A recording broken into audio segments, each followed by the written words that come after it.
Ma'am, Hooda साहब ऐसा क्यों करेंगे कि पार्टी कमज़ोर हो? क्या रही? मुझे क्या मालूम, ये तो जो दिख रहा है सबको दिख रहा है, वो बातें हैं। इंचार्ज हैं, उनका काम करने का तरीका भी आप देख रहे हैं। मैं उसमें आना चाहता था मैम कि चल रही हैं अब सारी बातें, मैं एकदम मीडिया के सामने सब कुछ मैं ऐसे बात नहीं करना चाहती, लेकिन जो दिख रहा है वो सबके सामने है बात। मैम, इंचार्ज की भूमिका को लेकर के भी मैंने जिस इंटरव्यू का जिक्र किया, मैंने देखा आपने उससे दीपक बाबरिया जी के बारे में भी। आपको लगता है कि क्या जो ज़रूरी कदम है वो बतौर इंचार्ज दीपक बाबरिया नहीं उठा रहे हैं, सबको इकट्ठा रखने के सही कदम नहीं उठाए जा रहे हैं उनकी तरफ? ये भी साफ नज़र आ रहा है, आप किसी भी वर्कर से पूछ लीजिए।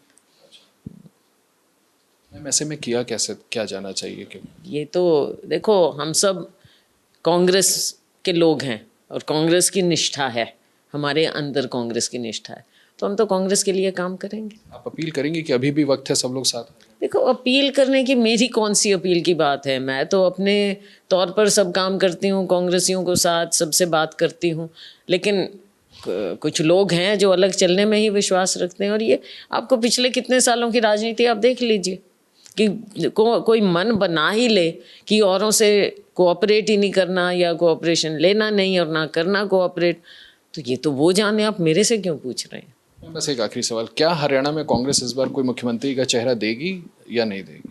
देखो, ये भी बात जो मैं पास्ट हिस्ट्री के आधार पर कह सकती हूँ और अपने अनुभव के हिसाब से कह सकती हूँ कि जब कोई मुख्यमंत्री होता है तो वो लीड करता है, लेकिन जब हम ऑपोजिशन में होते हैं तो पार्टी कभी किसी को प्रोजेक्ट नहीं करती, ये फैसला बाद में हाईकमांड लेता है।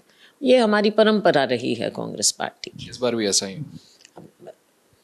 देखें, पार्टी में बताएगी ये तो आगे क्या होगा, हाईकमांड की ओर से क्या आता है तब पता चलेगा। मैम, आप एक यात्रा, आखिरी सवाल, आप यात्रा करने वाली हैं, वो कब से शुरू हो रहा है और क्या पूरे चुनाव तक आप चलेंगी? कहाँ कहाँ जाएंगी? देखिए, हमारी जो यात्रा है हमने जनवरी में शुरू की थी, और क्योंकि लोकसभा बीच में आया था तो वो हमने बीच में वहाँ पर रोकी थी, और उसके बाद चुनाव के बाद फिर से ये यात्रा हम अलग ढंग से करेंगे, क्योंकि पहले और ढंग से थी, लोकसभा की बात थी।